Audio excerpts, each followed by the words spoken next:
Hi friends, today we are learning a new topic, anemia. So let's see introduction of anemia. Anemia is the blood disorder characterized by the reduction in red blood cell count, hemoglobin content and packed cell volume. आता अनेमियाची definition काय आहे तर anaemia हा असा blood disorder आहे की त्याच्यामध्ये आपल्या ज्या आरबीसीज आहेत त्यांचं काउंट जे आहे त्या आरबीसीचा नंबर जो आहे तो कमी होतो. त्यासोबतच आरबीसी कमी झाल्यामुळे ऑटोमॅटिकली हिमोग्लोबिन कंटेंट पण लो होऊन जाणार म्हणजे रिड्यूस इन हिमोग्लोबिन कंटेंट आणि त्याच्यासोबतच पॅक सेल व्हॉल्यूम जो आहे तो पीव्हीसी काय होतो कमी होतो. म्हणजे तीन गोष्टी कमी होतात, आरबीसी कमी होतात, हिमोग्लोबिन कमी होतं आणि पॅक सेल व्हॉल्यूम पण कमी होतो. हे झाले आपले अनेमियाचे डेफिनेशन. आता causes for reduction in RBC count, haemoglobin content and PCV. आता आपला आरबीसी काउंट जो आहे किंवा हिमोग्लोबिन कंटेंट आणि पीसीव्ही हे तिघांचं डिक्रीज का होतात, त्यांची जी व्हॅल्यू आहे ती कमी का होते तर आपण बघूया.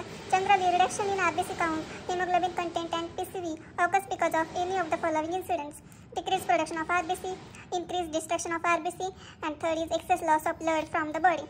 त्या तिघांची जे कंटेंट आहे किंवा त्यांची रिडक्शन का होतं आहे तर पहिलं कारण आहे त्याचं डिक्रीज प्रोडक्शन ऑफ आरबीसीचं प्रोडक्शन कमी होतं. सेकंड आहे इन्क्रीज डिस्ट्रक्शन ऑफ आरबीसी जे आहे त्यांचं डिस्ट्रक्शन वाढतं. आणि तिसरं रिझन आहे excess loss of blood from the body. आपल्या बॉडीमधून एक्सेस लॉस होतो ब्लडचा. आता तो लॉस कधी होतो जेव्हा एखादी इंजुरी होईल किंवा एक्सटर्नल इंजुरी असेल किंवा इंटरनल इंजुरी असेल त्यावेळेस त्यांचं आरबीसीचा लॉस होतो. आता पुढे आपण बघूया क्लासिफिकेशन ऑफ अनेमिया. तर क्लासिफिकेशन ऑफ अनेमिया आपण दोन मेथडने क्लासिफाय केलेले आहे. पहिला आहे मॉर्फोलॉजिकल क्लासिफिकेशन अँड सेकंड आहे इटिओलॉजिकल क्लासिफिकेशन. आता आपण बघूया मॉर्फोलॉजिकल क्लासिफिकेशन.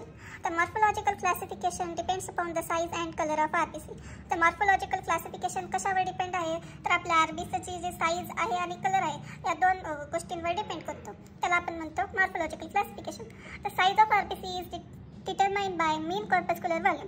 आता आपण आरबीसीची साईज कशी ओळखतो तर मीन कॉर्पस्क्युलर व्हॉल्यूमवरून ओळखतो म्हणजेच एमसीव्ही. आता कलर जो आहे तो कलर आपण कशामधून डिटरमाइन करतो तर मीन कॉर्पस्क्युलर हिमोग्लोबिन कॉन्सन्ट्रेशन म्हणजेच colour is determined by mean corpuscular haemoglobin concentration. त्यालाच आपण म्हणतो शॉर्टमध्ये MCHC.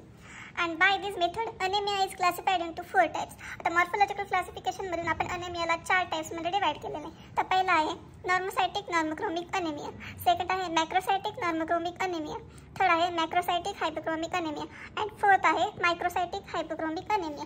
हे झाले आपल्या मॉर्फोलॉजिकल क्लासिफिकेशनमधले 4 टाइप्स अनेमियाचे. आता पुढे आपण बघू इटिओलॉजिकल क्लासिफिकेशन. आता इटिओलॉजिकल क्लासिफिकेशनमध्ये काय आहे तर anaemia is also classified on the basis of aetiology that is study of cause और ओरिजिन. आता इटिओलॉजिकल क्लासिफिकेशन म्हणजे काय तर अनेमियाचा जो कॉज आहे किंवा जो ओरिजिन आहे त्याचा स्टडी करून आपण अनेमियाला क्लासिफाय केले. त्याला आपण काय म्हणलं इटिओलॉजिकल क्लासिफिकेशन. आता या इटिओलॉजिकल क्लासिफिकेशनमध्ये परत 5 टाईप आहेत अनेमियाचे. आता पहिला टाईप आहे हेमोरॅजिक